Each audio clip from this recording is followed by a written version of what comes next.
a man covered in his own wine stain, a restaurant full of people who turned away, and one waitress who spoke the words that should have been impossible for her to know. Have you ever said something without understanding its true weight?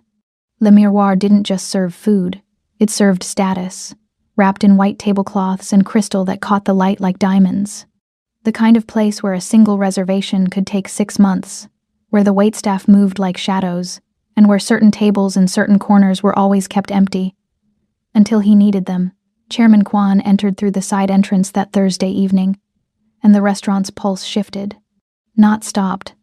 That would have been too obvious. But changed, the way air pressure drops before a storm. He was older than most of the clientele, perhaps in his 70s, with silver hair swept back from a face that might have been kind once, before time and choices had carved it into something else. His hands trembled slightly as he walked, and his expensive gray suit hung just a fraction too loose on his frame. He didn't look like a monster. That was the first lie. The maître d' guided him to the corner booth with practiced deference, the kind of respect that came from knowing rather than guessing. 2 men in dark suits took up positions near the entrance, their hands never quite relaxed, their eyes never quite still. Chairman Kwan settled into the leather seat and reached for his wine glass. That's when it happened. The glass tilted. Red wine splashed across pristine white silk, spreading like blood across fresh snow.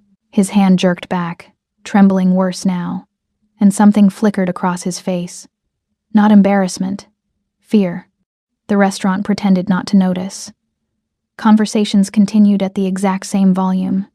Forks touched plates with the same delicate precision. But eyes watched. Eyes always watched. A junior server approached, professionally concerned. "Sir, let me—" The chairman's mouth moved. Korean syllables, soft and rushed, tumbled out in a voice that cracked with something raw. The server froze, smiled apologetically. "I'm sorry, sir, I don't—" More Korean, faster now. The chairman's fingers clutched at the napkin, pressing it against the stain. But his movements were wrong, uncoordinated.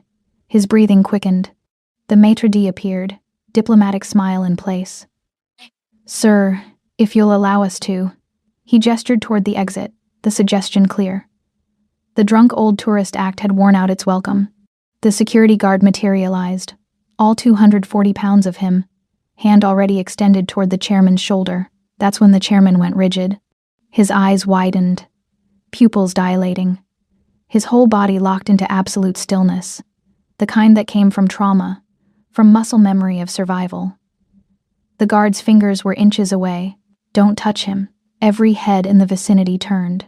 Lillian Adams stood near the service station, one hand gripping her order pad hard enough to wrinkle the paper, the other already reaching for a clean napkin. 24 years old, hair pulled back in a neat bun, her dark skin catching the warm light. She'd worked at Le Miroir for 8 months, kept her head down, arrived early, left late, never inserted herself into situations above her pay grade. Until now, she moved between the guard and the chairman before anyone could stop her, her body language non-threatening but absolute. She knelt slightly, bringing herself to eye level with the trembling man, and then she did something that would change everything. She bowed. Not a casual nod, but a full, respectful 90-degree bow, the kind that took practice to make look natural. Then she spoke, her voice gentle, her Korean accented but clear. "Harabioji. Eolugun gegerim ilpun ibnida. Dangsine bich ul chaj ul su iske dawa dulijes subnida." Grandfather. "The stain is just a shadow. Let me help you find the light." The restaurant might as well have stopped breathing. The chairman's eyes locked onto her face. His mouth opened, but no sound came out. Then, impossibly, his eyes filled with tears. He reached out with shaking hands, not for the napkin she offered, but for her wrist, gripping it with desperate strength. "Iotioge?" he whispered. "How?" Lillian's pulse hammered, but she kept her voice steady. She gently extracted the soaked napkin from his grip and replaced it with a clean one, guiding his hand to press it against the stain. "Gujos yun guanchan subnida. Jegayogi is subnida. It's all right. I'm here." The maître d' stood paralyzed, his practiced composure shattered. The guard had backed up 3 steps, uncertainty radiating from his stillness. The 2 men in dark suits by the entrance had gone taut as wire, hands moving inside their jackets. That's when the main doors opened. The temperature in Le Miroir dropped 10 degrees. Jun Ki-kwan didn't walk into a room. He invaded it. 36 years old, 6'2" of controlled violence wrapped in a black suit, worth more than Lillian's yearly rent. His dark hair was swept back with precision, his jawline sharp enough to cut, and his eyes, God, his eyes, were the kind of black that didn't reflect light, just absorbed it. Those eyes found his father first, then found the black woman kneeling beside him, holding his hand. The world narrowed to that moment. Junki's expression didn't change. That was somehow worse than rage. As he crossed the restaurant in long, predatory strides, his bodyguards flanked him, but he didn't need them. The threat was in his bones, in the way people's survival instincts screamed run when he got close. He stopped 3 feet from the table, looked at his father's tear-stained face, looked at the ruined shirt, looked at Lillian. "Who are you?" His English was perfect, his accent barely there. But the question landed like a blade. Lillian stood slowly, forcing herself to meet those obsidian eyes. "Lillian Adams. I'm a server here. Your father was..." Speaking Korean to strangers. Junki's gaze never left her face. How convenient. "I was helping. Were you?" He stepped closer, and Lillian could smell expensive cologne mixed with something darker. Gunpowder, maybe. Or fear. Hers, not his. "My father suffers from senility. Confusion. People who take advantage of that confusion tend to disappear." The chairman's grip tightened on Lillian's wrist. He spoke rapidly in Korean, his voice stronger now, almost childlike in its insistence. Junki's eyes flickered with something Lillian couldn't read. Surprise, maybe, or suspicion. He responded in Korean, his tone sharp. The chairman shook his head violently, pulling Lillian closer, speaking faster. "He says he won't leave without you." Junki's voice was flat, stating a problem that needed solving. "He says you spoke the family words, that you're his guide." A pause, weighted with menace. "Where did you learn that phrase?" Lillian's throat went dry. "My ex-boyfriend taught me some Korean. I was trying to calm him down. He taught me a poem about shadows and light. I added the word for stain because I remembered it from a laundry commercial. I was improvising." "Your ex-boyfriend." Junki pulled out his phone, typed something with sharp, efficient movements. "Name. I don't see how that's name. Now. Daniel Kwan. But he died 3 years ago, so I don't see." Junki's fingers stopped moving. His face, already unreadable, became a mask carved from stone. The silence stretched so long that Lillian heard her own heartbeat pounding in her ears. When he spoke again, his voice was soft, deadly soft. "Daniel Kwan was my brother." The restaurant tilted. "He ran away from the family 7 years ago. We were told he died of an overdose in Seattle." Junki leaned down, and Lillian could see her own reflection in those black eyes. "You're telling me you knew him? That he taught you our family's private motto? I didn't know it was..." "What else did he teach you? What else did he tell you about us?" "Nothing. We dated for 6 months. He taught me some Korean phrases because I wanted to learn. He died, and I kept studying because I promised him I would. That's all." Junki studied her like she was an equation that didn't balance. Then he looked at his father, who had stopped crying but was clutching Lillian's hand like a lifeline. "How much?" Junki asked. "I'm sorry? How much money will it take for you to come with us? To care for my father until he stabilizes?" The maitre d' materialized at Lillian's elbow, his face pale. "Mr. Kwan, I assure you, our staff is not..." "I'm not asking her employer. I'm asking her..." Junki pulled out his wallet, extracted a black credit card. "Name your price." Lillian should have said no, should have walked away from the trembling old man and his terrifying son, should have gone back to her section, her tables, her normal life of polite smiles and decent tips. But she looked at Chairman Kwan's face, at the desperate hope in his ancient eyes, and something inside her cracked. She thought about Daniel, who died alone, about promises made to people who never came home. "I have student loans," she heard herself say, "and my mother's medical bills. 80,000, total." Junki didn't blink. "Done." But not 80. 500,000. The room spun. What? You pacified the mad dog of soul. You spoke words you shouldn't know. You're either the best actress I've ever seen, or you're telling the truth. His smile was razor thin. Either way, you're too valuable to leave in a restaurant. Consider your debts purchased. He turned to the maitre d'. Bill her final wages to this card. She no longer works here. Sir, you can't just... I can. I did. Junki finally looked away from Lillian, and the maitre d' physically flinched. Unless you'd like to negotiate, the maitre d' stepped back.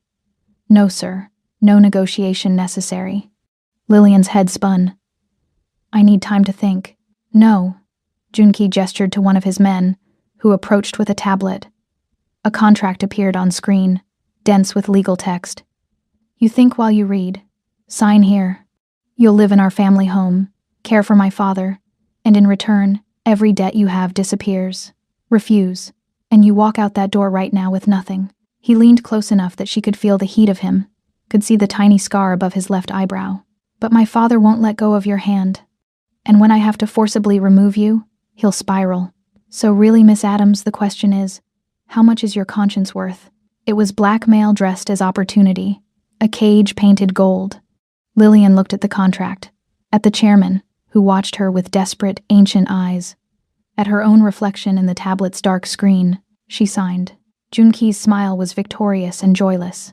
Welcome to the family, Miss Adams. He snapped his fingers, and one of the bodyguards produced a sleek black coat, draping it over her shoulders. The car is waiting. Welcome back, my fierce hearts and midnight dreamers. Before we dive in, make sure you're subscribed, hit that like button, and tell me where you're watching from. I love seeing our little dark romance family stretch across cities, countries, and time zones. Every click, every comment, every bit of love you leave here helps us keep unraveling these dangerous love stories and high-stakes betrayals together. So find your quiet place, dim the lights, and get ready. Let's begin. The ride to the Kwan estate was a study in contrasts. Lillian's cramped studio apartment could have fit inside the SUV's back seat with room to spare. The leather was butter soft, the interior temperature perfectly regulated, and the windows were so dark she couldn't see out. A rolling sensory deprivation chamber. Chairman Kwan sat beside her, his hand still clutching hers with surprising strength for someone supposedly fragile. He murmured in Korean, fragments of sentences that sounded like prayers or confessions. Lillian caught words she recognized. Sun, shadow, light, forgiveness, but couldn't piece them into coherence.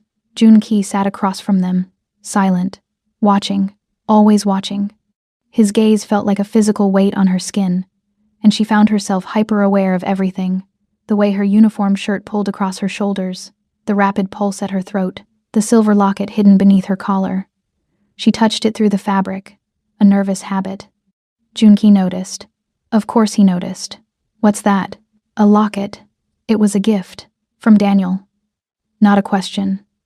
A statement of fact that landed like a punch. Yes. Show me. Lillian's hand tightened protectively over her chest. It's personal. Nothing is personal anymore, Miss Adams. You signed that away when you took my check. He leaned forward, elbows on his knees, and the space between them evaporated. Show me, or I'll take it. She believed him. Slowly, she drew the chain out from beneath her collar. The locket was small, silver tarnished with age, engraved with Korean characters she'd never been able to translate. Daniel had always deflected when she asked what they meant. Junki's expression shuddered completely. He reached out, and Lillian flinched, but he only lifted the locket with surprising gentleness, turning it to catch the dim interior light. His jaw worked like he was chewing glass. Where did you get this? I told you. Daniel gave it to me. This locket belonged to my grandmother. It was buried with my brother. His eyes lifted to hers, and they were void black, empty of everything except cold fury. So either you're a grave robber, or my brother gave you our family's most sacred heirloom before he died. He released the locket, and it fell against her skin like ice.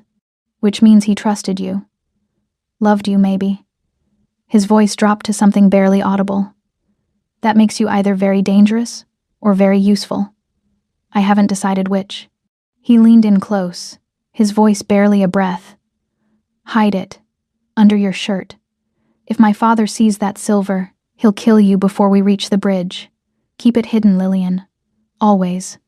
The estate was a fortress disguised as luxury. 30 floors of steel and glass overlooking Manhattan, every window reinforced, every entrance monitored. Lillian counted 6 security checkpoints before they reached the penthouse level. Each guard armed, each one nodding with military precision as Junki passed. The penthouse itself was a study in minimalism and menace. White marble floors, floor-to-ceiling windows overlooking the glittering city, and furniture that looked like it belonged in a museum. Everything was sharp angles and cold surfaces. Nothing soft, nothing warm. Junki led her down a hallway that seemed to stretch forever, their footsteps echoing. He stopped at a door, withdrew a keycard, and gestured her inside. Your room. Your room. It was larger than her entire apartment. King bed with white silk sheets, a bathroom with marble and gold fixtures, a walk-in closet already filled with clothes in her exact size. A cage, but a gilded one. The clothes are for you, Junki said from the doorway. Tomorrow morning, someone will come to brief you on my father's routine. You'll accompany him to meals, to his medical appointments, to wherever he needs to go.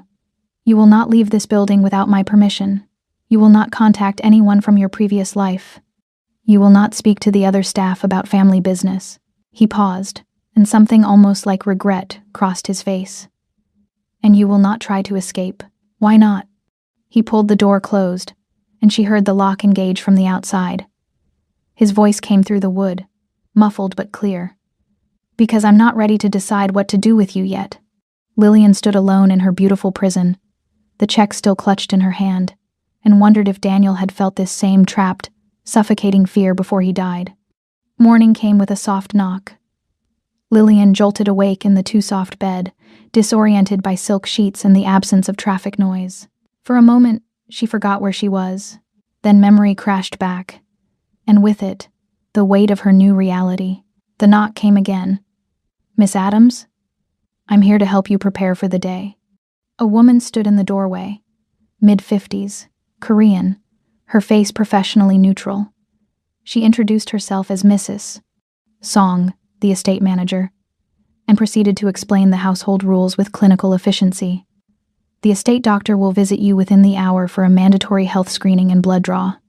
Standard insurance protocol for all new residents. Do not refuse him. Breakfast at 7. The chairman's medication schedule. Appropriate attire for different occasions. The rooms that were off limits, which turned out to be most of them. Lillian absorbed it all while her mind spun. The door was locked last night. Mrs. Song's expression didn't flicker. For your safety, Miss Adams, the estate has many security protocols. Protocols that lock me in? Protocols that keep dangers out. Mrs. Song's gaze sharpened. Mr. Kwon has many enemies. You are under his protection now. That means following his rules. Chairman Kwon was waiting in the breakfast room, seated at a table that could have hosted 20 but held only 2 place settings. He looked different in the morning light. Smaller, frailer, the tremor in his hands more pronounced. When he saw Lillian, his face transformed with childlike joy. "Nai," he murmured. "My child." Lillian slipped into the role like a costume. She bowed, spoke gentle Korean, helped him with his tea. He told her rambling stories about Seoul, about his childhood, about sons who disappointed him, and sons who left. His words wandered, circling back on themselves, and anyone listening would hear only the confusion of senility, but Lillian watched his eyes. And his eyes were calculating, sharp, tracking every movement she made with predatory focus. Later, when she helped him to his room for his afternoon rest, he gripped her wrist with sudden, vicious strength. The tremor vanished. "You have his eyes," he said in perfect, unaccented English. "My youngest son's eyes, kind eyes, lying eyes." Then the confusion returned like a curtain falling, and he was shuffling and weak again, calling for his blanket. Lillian's blood ran cold. That night, unable to sleep, she explored the boundaries of her cage. The penthouse was a labyrinth of hallways and locked doors, but eventually she found the library. 2 stories of books, leather chairs, and a fireplace that looked like it had never been used. She was reaching for a book when a voice cut through the silence. "Can't sleep?" She spun.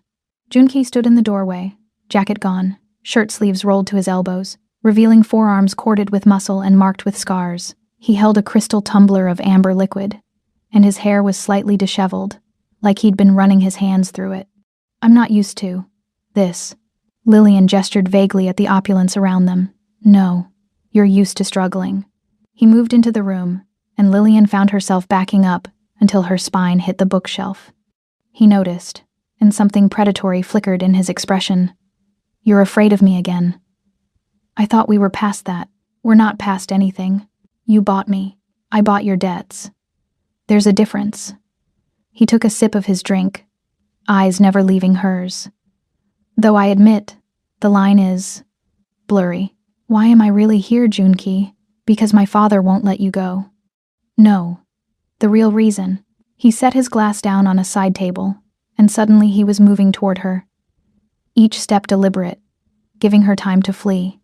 She couldn't. He stopped when they were close enough that she could feel the heat radiating from his body, could smell whiskey, and something darker underneath.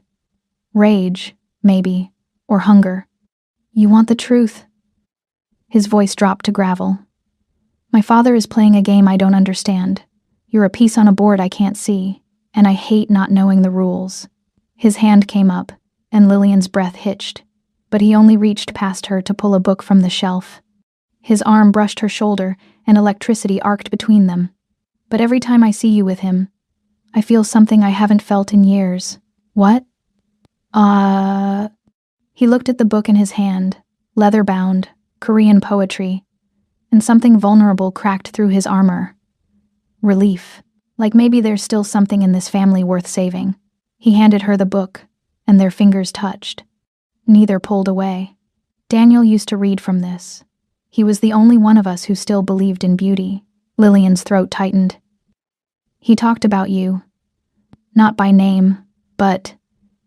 He said he had a brother who carried the weight of the world because no one else could. Junki's jaw clenched. He left us, chose death over family. He chose freedom over prison. There's a difference. Is there? His thumb stroked across her knuckles, and the touch was so gentle it hurt. Because right now, you're in a prison, Lillian.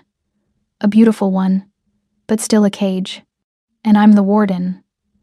He leaned closer, and she could see gold flecks in his dark eyes, could feel his breath against her cheek. But I wonder, who's really trapped? You or me, watching you on these monitors, unable to stop thinking about the way you stood between my father and danger without hesitation. Junki, I shouldn't want you. You're everything I can't afford to want. But God help me, I do. His hand cupped her face, rough palm against soft skin, and Lillian's eyes fluttered closed. Tell me to stop. Tell me this is wrong. It was wrong. Completely, utterly wrong. But when she opened her eyes, she said, I'm not afraid of you. His control shattered. He kissed her like drowning, like salvation, like violence wrapped in silk.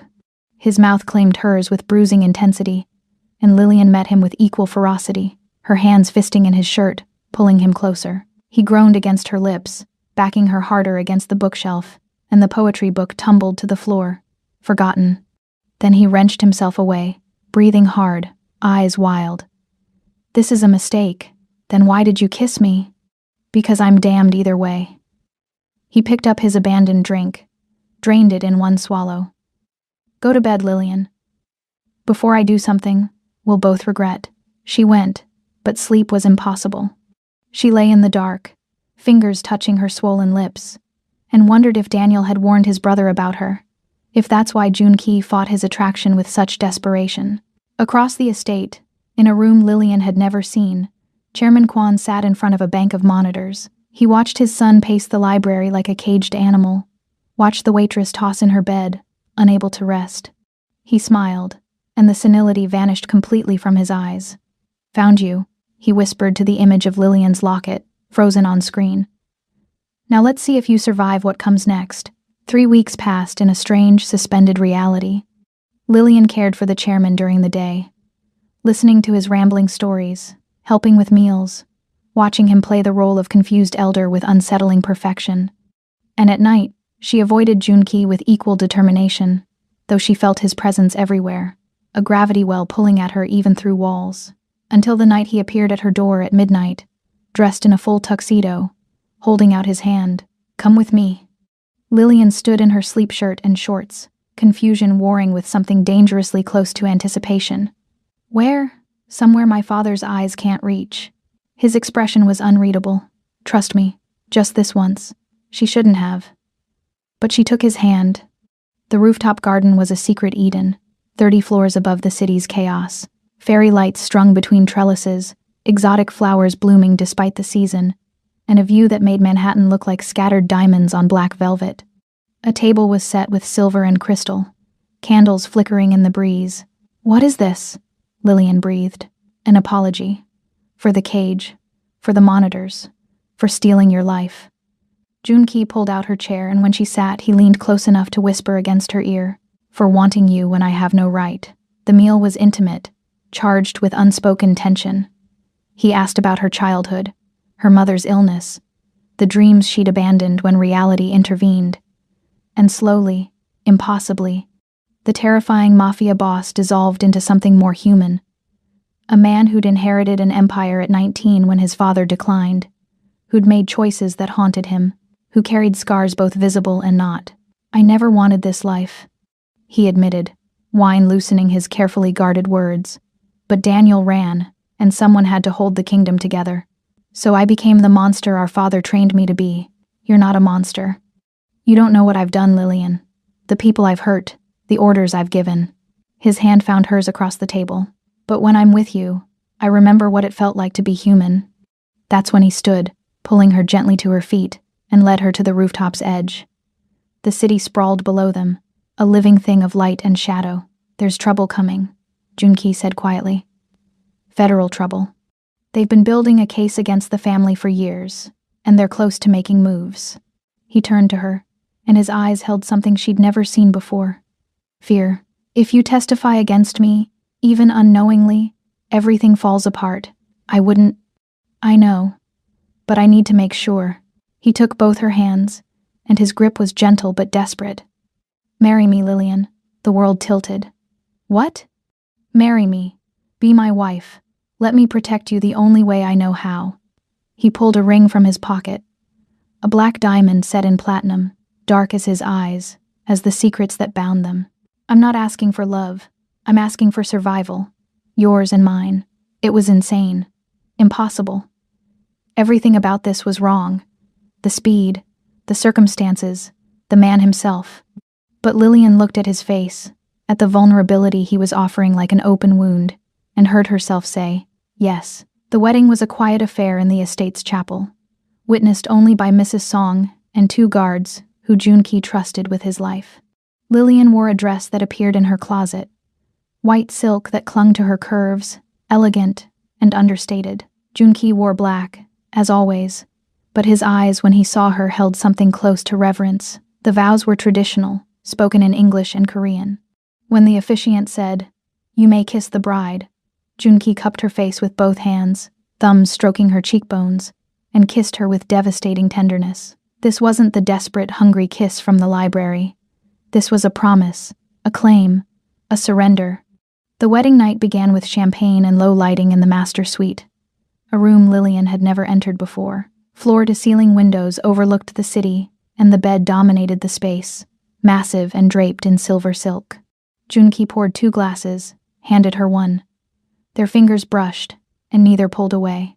"You're my wife now," he said, and the word sounded foreign in his mouth, like he was testing its weight. "That means something to me. More than you know.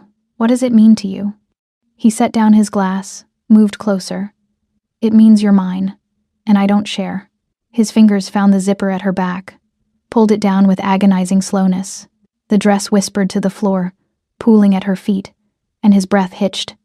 "God, Lillian, you're—" She silenced him with a kiss, rising on her toes to reach him, her hands working the buttons of his shirt. He groaned into her mouth, lifting her effortlessly, her legs wrapping around his waist as he carried her to the bed. What followed was incendiary, a collision of desperate need and careful restraint, Junki's hands mapping her body like territory to conquer and worship simultaneously. He was surprisingly gentle, attentive to every gasp, every shiver, learning her responses with focused intensity. When they finally came together, it felt like completion, like two broken pieces forming something whole. After, they lay tangled in silk sheets, Lillian's head on Junki's chest, his fingers tracing abstract patterns on her shoulder. His heartbeat was steady beneath her ear, and for the first time since entering this world, she felt safe. "I could get used to this," she murmured. His hand stilled. "Lillian, we could leave, you know. Take your father somewhere quiet. Let the empire fall. It's not that simple. Why not?" She lifted her head to look at him, and something in his expression made her stomach drop. "Junki?" He sat up, pulling away from her, and suddenly there was distance between them that had nothing to do with physical space. He reached for his pants, pulled out a cigarette, lit it with shaking hands, walked to the window, his back to her, smoke curling into shadows. "The FBI is building a case," he said, each word careful. "A RICO case that could put me away for life. They'll come after everyone close to me, try to flip them, force testimony." He took a drag, exhaled slowly. "Spousal privilege means you can't be compelled to testify against me. Even if they arrest you, torture you, you can't be forced to speak." Ice flooded Lillian's veins. "What are you saying? This marriage?" His voice was flat, emotionless, the Mafia boss mask sliding back into place. "Is a legal strategy. A subpoena shield. That's why I proposed, Lillian. Not because I love you, because I need you silent." The words hit like physical blows. Lillian grabbed the sheet, wrapped it around herself, suddenly feeling naked in ways that had nothing to do with clothes. "You're lying." "I wish I was." He finally turned, and his eyes were empty, dead. "What just happened between us was pleasant, but it doesn't change the reality. You're an asset, and I'm protecting my assets. That's all this is." Lillian's vision blurred. "Get out." "This is my room. Get out!" The scream tore from her throat, raw and broken. He left without another word, and Lillian collapsed onto the bed that still smelled like him, like them, and sobbed into silk pillows that muffled nothing. She'd been so stupid, so naive, thinking a monster could change, that she could be the one to save him. She'd sold her soul for a legal loophole. And the worst part? She still loved him. The nausea hit 3 weeks after the wedding. Lillian barely made it to the bathroom before her stomach emptied, leaving her shaking and clammy on the cold marble floor. She told herself it was stress, grief, the weight of living in a beautiful lie. But when it happened again the next morning, and the next, she couldn't deny the truth. She was pregnant. The revelation came with no joy, only cold terror. She was carrying the child of a man who'd used her, married her as a legal shield, and now she was bound to him in ways that went beyond any ring. Lillian stood in front of the bathroom mirror, hand pressed to her still flat stomach, and wanted to scream. She couldn't tell Junki. Not yet, maybe not ever. That night, unable to sleep, Lillian wandered the estate's dark hallways. The security had grown lax over recent weeks. She'd proven herself docile, compliant, a good little prisoner. She moved through shadows, and that's when she heard the voice. Chairman Kwan's voice, sharp and clear, unslurred by confusion. Lillian pressed herself against the wall outside his study, heart hammering, and listened. "Don't care about the judge's connections. He's blocking the harbor acquisition. Deal with him. Make it clean." A pause. "No, not an accident. I want his family to know it was us. Send a message." Horror crawled up Lillian's spine. This was the chairman's voice, but not the confused, wandering elder she'd been caring for. This was steel and menace, the voice of a man who ordered deaths over breakfast.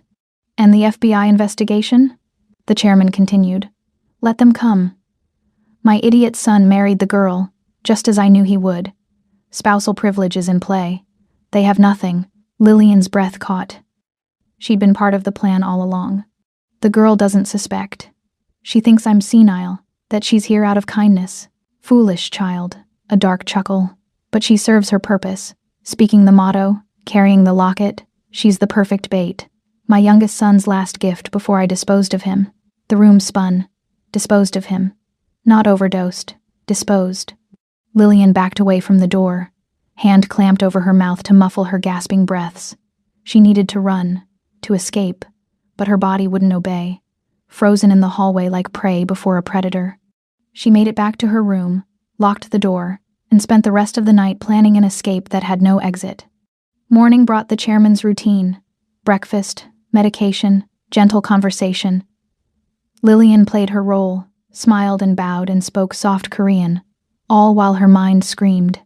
The old man watched her with roamy eyes, trembling hands reaching for her assistance, and she wanted to shatter the teacup over his head.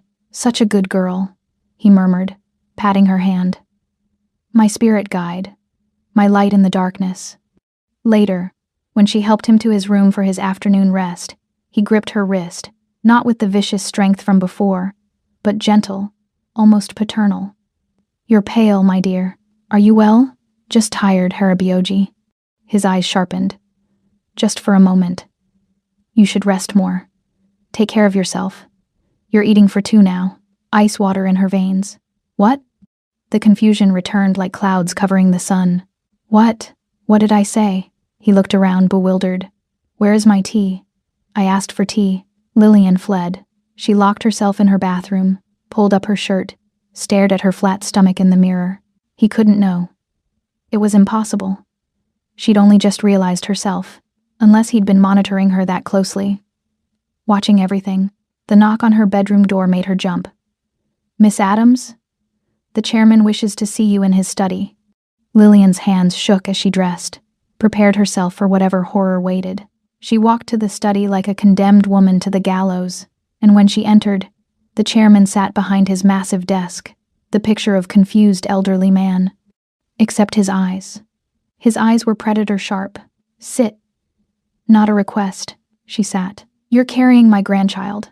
He said it as fact, not question. "I can always tell. Watched my wife through 2 pregnancies. You have the look. Pale, tired, glowing beneath the fear. I don't know what. Don't insult me with lies, child." He pulled a folder from his desk, opened it. Inside were medical records, blood work results she'd never authorized. "I have people everywhere, including your doctor's office. The pregnancy test came back positive 3 days ago." "You've been too scared to check." Lillian couldn't breathe. "Why are you telling me this?" "Because I'm changing my will." He pulled out a legal document, slid it across the desk. "This child you carry is the future. Pure Quan blood, untainted by my son's weakness. I'm cutting Junki out. Everything goes to the baby. You can't. I can do whatever I please. This is my empire." He leaned forward, and the mask dropped completely. Junki was always too soft, like Daniel, but this child, born of necessity and strategy, will be shaped from birth to lead, and you, dear girl, will raise it for me. "No." "No?" He smiled, and it was the expression of a snake. "You think you have a choice? You're in my home, surrounded by my men, married to my son under my design. Every move you've made since walking into that restaurant has been choreographed by me." He stood, walked around the desk with surprisingly steady steps. "No tremor now, no weakness. You carry the future inside you. Try to run, and I'll cut it out myself. Try to tell Junki, and I'll have you committed. Who would believe you? The paranoid waitress claiming the senile old man is the real power?" He gripped her chin, forcing her to meet his eyes. "You're mine now, Lillian. Body, soul, and womb. Accept it." He released her, returned to his desk, and the confusion returned like a costume. "Why are you crying, my dear? Did I upset you?" "Oh, I'm such a foolish old man. Please, please, have some tea." Lillian ran. She made it to her room, locked the door, and pressed her back against it, sliding to the floor, her hands instinctively wrapped around her stomach. Protective, and she whispered desperate promises to the life growing inside her. "I'll get us out. Somehow, I promise." But the walls were closing in, and she knew the truth. She was trapped in a web spun by a monster who'd been playing chess while everyone else played checkers, and she'd just become the most valuable piece on the board. Lillian avoided Junki for 3 days after the chairman's revelation. Easy to do in an estate this size, with routines that kept them apart. But the pregnancy was getting harder to hide.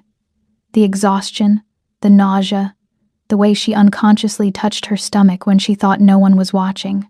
She needed to tell him. Not about his father, She couldn't prove anything, and who would believe her? But about the baby, he deserved to know, even if he'd only married her as a legal shield. She found him in his office, late at night, surrounded by paperwork and the blue glow of multiple monitors. He looked up when she entered, and something in his expression softened before he could stop it. "Lillian, we need to talk." He gestured to the chair across from his desk, but she shook her head. Some conversations required standing, required the ability to flee. "I'm pregnant." The words hung between them like smoke. Junki went absolutely still, his face draining of color. "What?" "I'm pregnant. About 5 weeks, I think."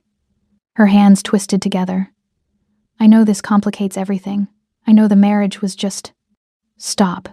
He stood, came around the desk, and before she could retreat, his hands were on her face, tilting her head up. "You're carrying my child?" "Yes." Something fierce and possessive blazed in his eyes. "Then nothing is complicated. You're my wife. This is my child. That's all that matters. But you said—" "Forget what I said." His thumb brushed her cheekbone, and his voice dropped to something raw. "I lied, Lillian. I married you for the legal protection. Yes, but that's not why I wanted you. I wanted you because you make me remember what it's like to be human. Because I'm completely, obsessively in love with you, and I didn't know how to admit it without terrifying you." He pressed his forehead to hers. "And now you're carrying my baby, and I—" The office door burst open. One of Junki's lieutenants, face pale with panic. "Sir, we need to move. Now. There's been a breach." The explosion cut off his words. The world became noise and fire and flying glass. Junki's body slammed into Lillian's, driving her to the ground, his weight crushing and protective simultaneously. She felt him jerk, heard his grunt of pain, and then there was only ringing silence and the smell of burning. "Junki?" Her voice came out wrong, distant. She touched his back, and her hand came away red. He rolled off her, and she could see the shrapnel embedded in his shoulder. His side, blood spreading across his white shirt like blooming flowers. "Get up," he gasped. "Car bomb. They're coming. Get up." More explosions rocked the building. Gunfire echoed from somewhere below. Lillian struggled to her feet, grabbed Junki's arm, and together they stumbled toward the panic room she'd been shown during her first week. The lieutenant was dead in the doorway, half his face gone. They didn't make it to the panic room. More guards appeared. Loyal ones, Lillian hoped, and formed a protective circle. They got Junki to the medical wing, and that's when Lillian saw how bad it was. Blood everywhere. His breathing shallow and wrong. The doctor barked orders, and someone tried to pull Lillian away, but she fought like a wild thing. "I'm his wife. I stay." The surgery took hours. Lillian stood against the wall, covered in her husband's blood, one hand pressed to her stomach where their child grew, and prayed to a god she wasn't sure existed. When it was over, the doctor's face was grim. "He's stable, but he's not waking up. Could be hours, could be days. He will wake up," Lillian said with absolute certainty, because the alternative was unthinkable. But days passed, and Junki remained lost in whatever darkness held him. The estate became a fortress under siege. Rival families smelled blood in the water, and the lieutenants circled like sharks, arguing over who should lead, who had authority. Lillian sat by Junki's bedside, held his unresponsive hand, and whispered everything she'd never said. "I love you. I'm sorry I didn't say it before. Please come back. Our baby needs you. I need you." On the third day, the lieutenants came to her. "Mrs. Kwan, we need decisions.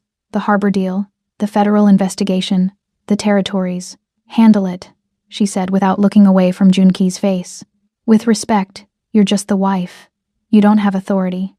Something inside Lillian snapped. She stood, turned, and looked at these men who'd served the Kwan family for decades. "I'm not just the wife. I'm the one who speaks the family motto. I'm the one the chairman calls his spirit guide. And I'm the mother of the heir to this empire." She pointed at the unconscious man in the bed.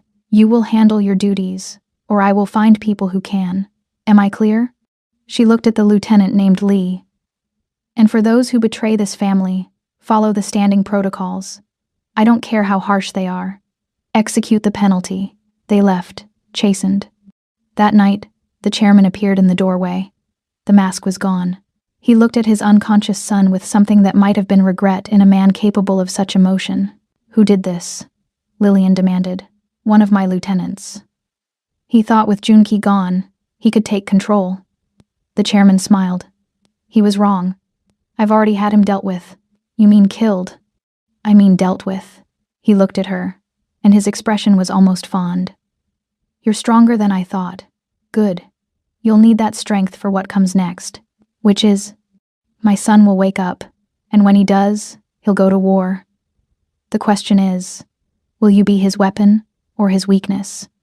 Lillian looked at Junki's still form, at the machines keeping him alive, at the future growing inside her.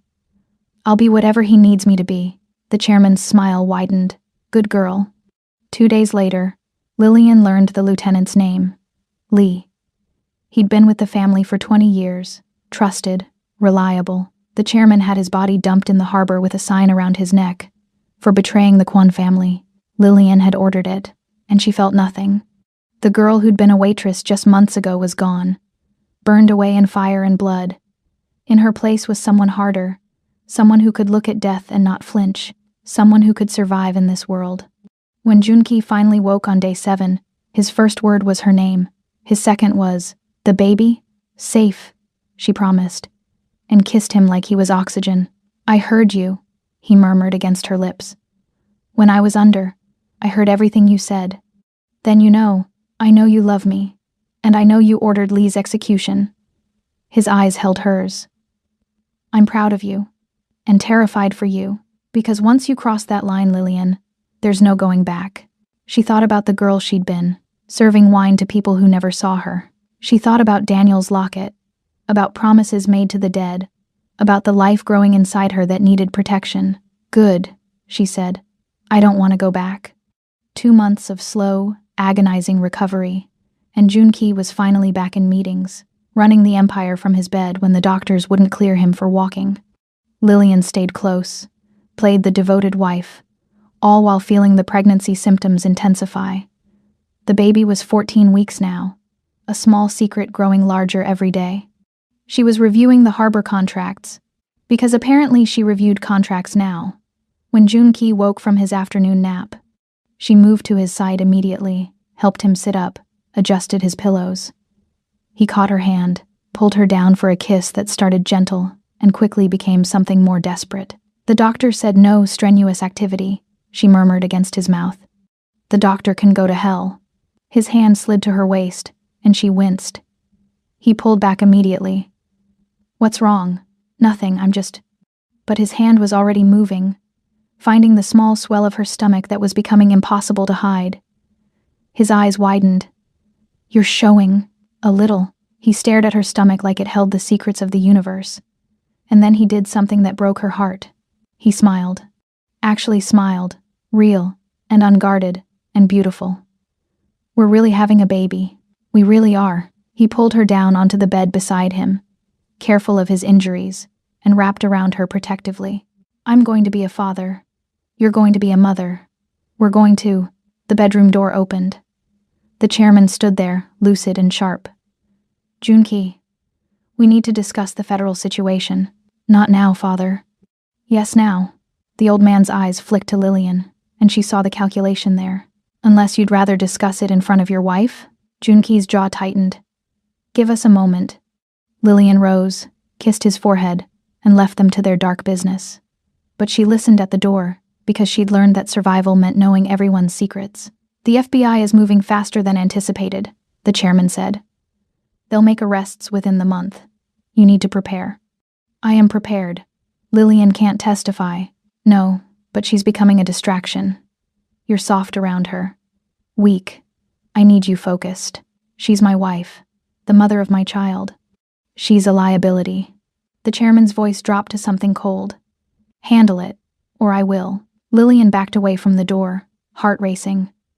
She knew what "handle it" meant in this world. She had 2 options: run or fight. She chose wrong. That night, she packed a bag, just essentials, nothing that would be noticed, and planned to slip out during the early morning guard change. She'd go to a women's shelter, claim domestic violence, disappear into the system until the baby was born. Then, she didn't know. One step at a time, but when she tried to leave her room at 4 a.m., the door wouldn't open. She was locked in. And when dawn came, Mrs. Song appeared with breakfast and a message. Mr. Kwan is being transferred to the hospital for follow-up surgery. He asked that you stay here and rest. I want to go with him. I'm afraid that's not possible, Mrs. Kwan. The woman's expression was sympathetic but firm. Doctor's orders. Lillian was trapped again, but this time felt different, more final. Mrs. Song whispered the news as she collected the dinner tray. The chairman has gone to the secure wing for his dialysis. The cameras in your corridor are looping for the next 10 minutes. If anything is going to happen, it must happen now. Junki returned 3 days later. Lillian waited in their bedroom, practicing what she'd say, how she'd explain her attempted escape. But when he walked through the door, something was wrong. He looked at her with confusion. Who are you? The world stopped. Junki, this isn't funny. I'm serious. Who the hell are you and why are you in my bedroom? He turned to the guard behind him. Get her out of here. Sir, this is your wife. My wife? He laughed, and it was cruel. I don't have a wife. I would never marry. He looked her up and down with undisguised disgust. Anyone like her. Get her out. Lillian's legs gave out. The baby. Junki, I'm carrying your baby. I don't know you. His voice was flat, final. And I sure as hell never touched you. Whatever game you're playing, it's over. He gestured impatiently to the guard. Remove her from the premises. Give her whatever money shuts her up, but I want her gone. They dragged her out. Not gently. She fought, screamed his name, begged him to remember. But his expression never changed. The man who'd held her, loved her, whispered promises against her skin. That man was gone. In his place was the monster everyone feared. They dropped her on the street outside the estate. As the guard shoved her, he pressed a heavy envelope into her hand, hidden from the cameras. From the boss, the guard muttered, his cruelty dropping for a split second. Run. Lillian stood on the Manhattan sidewalk at 9 p.m. Inside the envelope wasn't just $500. There was a burner phone, a key to a storage unit, and a note written in hasty handwriting, I'm sorry. Lillian Adams, Mrs. Kwan for exactly 2 months, stood on the Manhattan sidewalk at 9 p.m., 4 months pregnant, and felt her heart shatter into pieces too small to ever reassemble. She walked, didn't know where, just walked, until her feet brought her to the only place that made sense, Le Miroir, where this nightmare began. She stood across the street, staring at the elegant entrance, and wanted to laugh at the cosmic joke of it all. Her hand drifted to the locket she still wore, Daniel's locket, the chairman's locket, the key to everything. She pulled it open for the first time since Daniel's death. Inside were 2 photographs, one of a young boy with kind eyes, laughing at something off camera. The other was a map, not a detailed map, just a simple line drawing of streets, and an X, and Korean characters she couldn't read. Lillian had enough money for a cheap motel room and a Korean translator app. She took a photo of the characters, ran them through the app, and the translation appeared, where father hid the evidence. Her breath stopped. Daniel hadn't run away to escape the family. He'd found something the chairman needed hidden, and that's why he died. And he'd left the proof with the one person no one would suspect, his American girlfriend who couldn't read Korean. Lillian sat on the stained motel bedspread, hand over her growing stomach, and made a decision. If Junki had truly forgotten her, if that part of him was gone, then she had nothing left to lose. But she could make sure the monster who'd orchestrated everything, who'd killed Daniel, who'd threatened her child, finally faced consequences. She would find the chairman's evidence, and she would burn his kingdom to the ground. The motel room cost $40 a night, and Lillian stretched her $500 as far as it would go while she planned. The map in the locket led to an address in Queens, a storage facility that had closed 5 years ago, now just a rusted shell behind a chain-link fence. It wasn't a rental unit. It was a private shipping container purchased under a shell company, paid up for 20 years. Daniel had planned for the long game. She went at night, scaled the fence despite her growing belly, and found the unit number marked on the map. The lock was still intact, but rusty. She broke it with a rock and a lot of determination. Inside were boxes, documents, Financial records proving the chairman's empire was built on arms dealing, extortion, and murder. Evidence that would bring down not just the Kwan family, but half the city's criminal infrastructure. Daniel had been gathering proof, probably planning to go to the FBI, when the chairman discovered his betrayal. Lillian photographed everything with her phone. The cheap burner she'd bought with her last $20. Then she called the only person she could think of. Her old roommate from college who'd become a journalist. "Maria? It's Lillian. I have a story for you. But we need to meet somewhere public, somewhere safe." They agreed on a coffee shop in Midtown. Noon the next day. Lillian would hand over the evidence, Maria would run the story, and the chairman would finally face justice. Lillian allowed herself to hope. She was walking back to the motel, cutting through the alley behind Le Miroir, because apparently she couldn't help revisiting the scene of her downfall, when she realized she wasn't alone. 3 men, blocking both ends of the alley. "Mrs. Kwan," the center one said, and she recognized him. One of the chairman's personal guards. "You've been difficult to track. I don't go by that name anymore. Doesn't matter what you call yourself. You're carrying Kwan blood. The chairman wants it." He pulled a knife, and the streetlight caught the blade. "We can do this easy, or we can do it hard. Either way, the baby comes with us." Lillian's hand went to her stomach, protective and desperate. "Please, just let me go. I'll disappear. You'll never hear from me again. Not an option. Orders are orders." She tried to run, but they were faster, trained for this. Hands grabbed her arms, slammed her against the brick wall. The knife blade pressed cold against her throat, high enough to be lethal, far enough away to keep the baby safe. Lillian closed her eyes, whispered an apology to the child she'd failed to protect. Then the world exploded into violence. A figure emerged from the rain. Because of course it was raining now. This whole disaster scene needed rain. And what followed wasn't a fight. It was a massacre. Junki moved like death itself, each strike precise and brutal. The knife clattered to the wet pavement. Bodies followed. In 30 seconds, it was over. The guards were dead or dying, and Junki stood in the rain, blood mixing with water on his hands, his face, his clothes. He turned to Lillian, and his eyes were wild, feral, nothing like the empty confusion from before. "Did they hurt you?" She couldn't speak, couldn't process, just stared. He crossed the distance between them, hands hovering over her body like he was afraid to touch, checking for injuries without making contact. "The baby? Is the baby?" "You remember me." The words came out broken. "I never forgot you." His hands finally settled on her face, cradling it like something precious. "I had to make you leave, Lillian. My father knew I was investigating him. Knew I was going to move against him. As long as you were in that house, you were a target. The amnesia." His voice cracked. "It was the only way to get you out without him suspecting. I needed him to think you meant nothing to me. You threw me away. I saved your life." The words came out harsh, desperate. "You and our baby. I couldn't protect you there. Not with his eyes everywhere. But out here, where you were nothing to him, you were safe." Tears mixed with rain on his face. "Until he figured out you had the locket, that you knew about Daniel. Then he sent them." "How did you know where I was?" "I've had people watching you since the moment you left. Do you think I'd actually let you go? Let you face the world alone, pregnant, with no resources?" His laugh was bitter. "I'm a monster, Lillian, but I'm your monster. And I protect what's mine." She wanted to hit him, curse him, make him hurt the way she'd been hurting.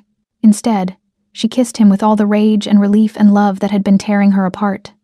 He kissed her back like drowning, like salvation, arms wrapping around her, careful of her stomach, and they stood in the rain surrounded by corpses and made promises that tasted like blood.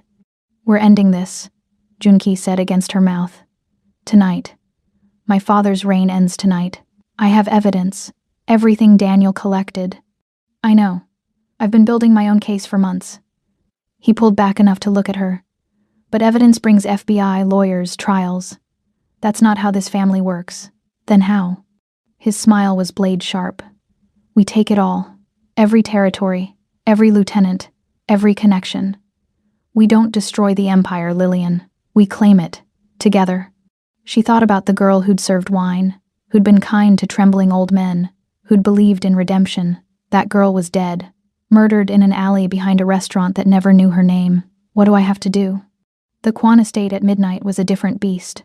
Lillian and Junki entered through the service entrance, the one place his father's surveillance had a blind spot, an oversight from decades ago that Daniel had discovered and never shared with anyone but his brother. Junki moved like a ghost through his own home, Lillian following close. They gathered allies first, guards who'd served under Junki for years, who were loyal to him rather than the chairman, quiet conversations in dark corners, promises made and kept. By 2 a.m., they had 12 men. Enough. The chairman was in his study, predictably. The old man never slept, just sat in his chair like a spider in a web, monitoring screens and making calls. Junki and Lillian entered without knocking. The chairman looked up, and his face split into a smile. Junki, you remembered. How touching. His gaze slid to Lillian. And you brought the pregnant traitor. Even better. It's over, father. Junki's voice was steel. I know about the black market trades, the murders, what you did to Daniel. Daniel was weak. He would have destroyed everything I built. The chairman stood, and his hand was steady, holding a gun that seemed to materialize from nowhere. Just like you're weak, letting a woman make you soft, make you question. I'm not questioning anything. Junki stepped forward, and 6 guns cocked behind him, pointed at the chairman. I know exactly what needs to happen. The chairman's laugh was genuine, delighted. You're going to kill your own father? After everything I taught you? No. Lillian stepped forward, and every eye turned to her. We're not killing you. That would be mercy. The chairman's smile faltered. We're committing you, Lillian continued, to a state facility. You'll be diagnosed with advanced dementia, a danger to yourself, and you'll spend the rest of your days exactly as you pretended to be. Confused, helpless, trapped in a mind that no longer works. Understanding dawned in the chairman's eyes, followed by fury. You can't. I already have. Junki held up a tablet. 2 doctors have signed off. The paperwork is filed. The transport arrives in 1 hour. The chairman swung his gun toward Lillian. Then I'll kill her, and the brat she's carrying. If I can't have my empire. Lillian spoke, her voice carrying across the room in clear, perfect Korean. Harabeoji, Beach ul chajuzeo, grandfather. Find the light, the family motto. The words Daniel used to say to him when he was young, before the monster consumed the man. The chairman's hand trembled, and for just a moment, confusion crossed his face. Real confusion, not the mask he wore. In that heartbeat of hesitation, Lillian pulled the trigger. Not to kill. She shot his shoulder, exactly as they'd planned. The gun fell from his hand, and he collapsed with a cry of pain and shock. That's for Daniel, she said quietly. And for every life you destroyed to build your kingdom. The transport came. Medical personnel who asked no questions because they were paid not to. They loaded the chairman onto a stretcher, sedated him when he started screaming about empires and betrayal. His last words, as they wheeled him out. You'll become me, Junki. You'll see. Power corrupts, and you're already corrupted. That baby will doom you both. Then he was gone. The empire needed a leader. The lieutenants gathered at dawn, expecting Junki to take his father's chair. Instead, he and Lillian walked into the conference room together, his hand on the small of her back, her head held high. Junki gestured to the head of the table. Gentlemen, allow me to introduce your new boss. Lillian sat in the chairman's chair, the one that had held power for 40 years. She placed her old Le Miroir name tag on the mahogany surface, a reminder of where she came from, who she'd been. I know what you're thinking, she said, looking at each face in turn. Who is this woman? This outsider? This. She smiled. Waitress who thinks she can run an empire. Silence. I'm the woman who kept the chairman docile for months, who learned your codes, your networks, your weaknesses while serving you tea. I'm the woman who carries the heir to this family. Her hand rested on her stomach. And I'm the woman who's going to drag this organization out of the shadows and into something resembling legitimacy. Not because I'm good, but because I'm smart enough to know the old ways are dying. One of the older lieutenants stood. And if we refuse? Junki stepped forward, and the threat was implicit. Then you'll meet the same fate as Lee. Choose. One by one, they bent the knee. The next 6 months were a brutal education in power. Lillian learned to speak the language of violence without flinching, to order actions she'd once have considered unthinkable, to sleep at night despite the blood on her hands. The FBI investigation collapsed without the chairman to target. Spousal privilege held. The empire shifted under Lillian's guidance. Still criminal, but more strategic, more careful. The illegal arms trading ended. The most brutal enforcers were quietly retired. Not redemption, exactly, but evolution. Her daughter was born on a cold January morning. Junki held her with tears streaming down his face, and Lillian watched her husband become human again in the presence of this tiny, perfect creature. They named her Danielle, for the uncle she'd never meet. The epilogue came 1 year later. They'd exiled themselves to a remote seaside village on Jeju Island. Not running, just stepping back. Let the lieutenants run the day-to-day. Lillian and Junki would remain in the shadows, pulling strings when needed, but raising their daughter far from the darkness. The bar they opened was small, intimate. Lillian served drinks with the same grace she'd once served wine to people who never saw her. But now they saw her. Everyone did. She was changing Danielle's diaper when the letter arrived. Heavy paper, sealed with a stamp she recognized immediately. The Kwan family crest. Inside, a single photograph. Their bar. Taken from across the street. No words, no threats, just proof. He knew where they were. Junki loaded the gun while bouncing the baby on his hip, his face grim. He escaped, or was released. Lillian looked at the horizon, at the perfect blue of the Mediterranean, and felt the shadows creeping back. What do we do? We survive. Like always. He kissed Danielle's head. But this time we do it together. The shadows were waiting. They were always waiting. But so were they. Does true love require becoming a monster? Or is it the only thing that saves us from the darkness? The line between the two is written in blood, and Lillian Adams crossed it the moment she spoke words she didn't understand to a man who'd been waiting for her arrival. Some cages are made of gold. Some are made of promises. And some are built from the choices we make when the world gives us no good options. The question isn't whether we'll be trapped. It's whether we'll choose our cage or let someone else build it for us.